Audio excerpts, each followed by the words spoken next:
This is a Touchstone Publishers presentation, your trusted source of leadership knowledge. Great day, everyone. Welcome once again to Leadership Lessons in the News. Hope everyone's having a fantastic day or had a fantastic day.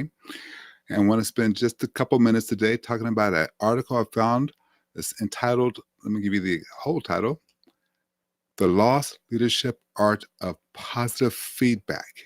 The Lost Leadership Art of Positive Feedback. Article briefly described how we have forgotten that positive feedback creates trust, creates a higher standard. In other words, we raise the bar when we give people positive feedback. That we raise the bar, they want to go for that bar. So we oftentimes have forgotten about that issue. So we want to get back in the habit and remember the art of positive feedback. Now, it says in order for this to happen, think in your mindset of giving compliments. But we have a very set pattern of giving compliments. So the first area they talk about in giving compliments is to be specific in your compliment. Don't just say great job. Say, hey, great job, Julie, on getting that report done on time.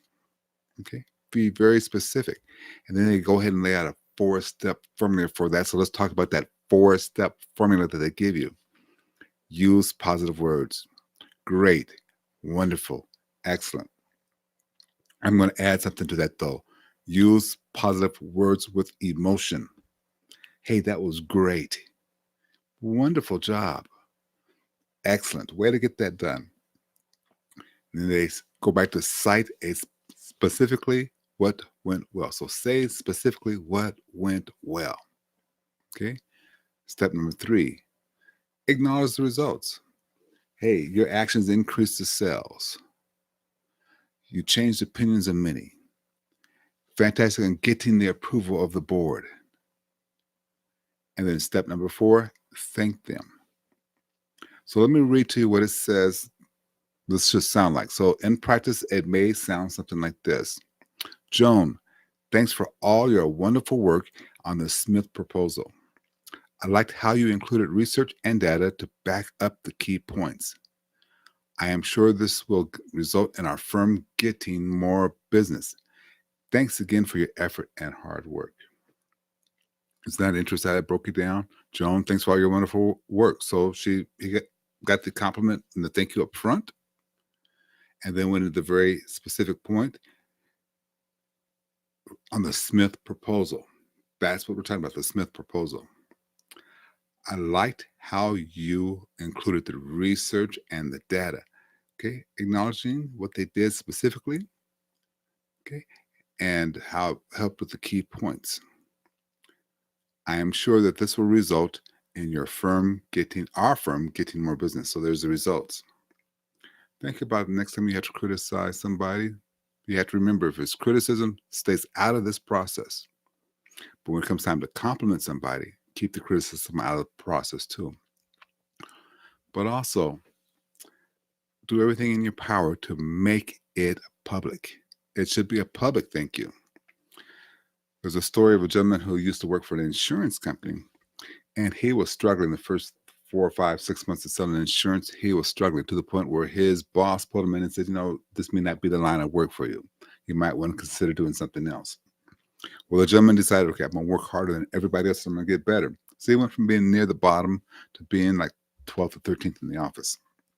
And this office, every month at the start of the new month, would have a breakfast where they would give out awards and recognize people who have done well.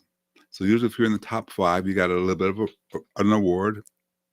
And just so happens they canceled that month's meeting. So he didn't get any of the accolades that he felt he deserved. The next month, though, he moved into the number 2 spot. And that was the month they decided to cancel these meetings.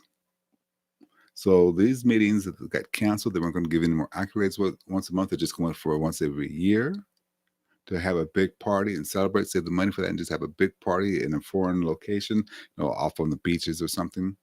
And so he didn't get that accolade then. Within 2 months, he was working for a different insurance agency. They lost one of the top producers because they stopped giving accolades. Now, you have to keep that in mind. He did not get any approval from his peers or any approval from his own boss other than in passing, keep up the good work. He left that company. How many people do you have that are similar like that, who are slaving away, doing the best they can and doing everything they could to make sure that you're growing and you don't recognize it? And sometimes you don't even recognize it in team meetings. Yes, this tends to embarrass people sometimes, but just the idea that the teammates get to pat them on the back is very helpful. It builds trust, it builds loyalty, and it sets a higher bar for your company. So in the news today, the lost art of leadership. Wish you a great, fantastic day today, and we'll talk to you soon. Thank you for watching this presentation from Touchstone Publishers. Please subscribe and ring the bell to be notified when new episodes are published.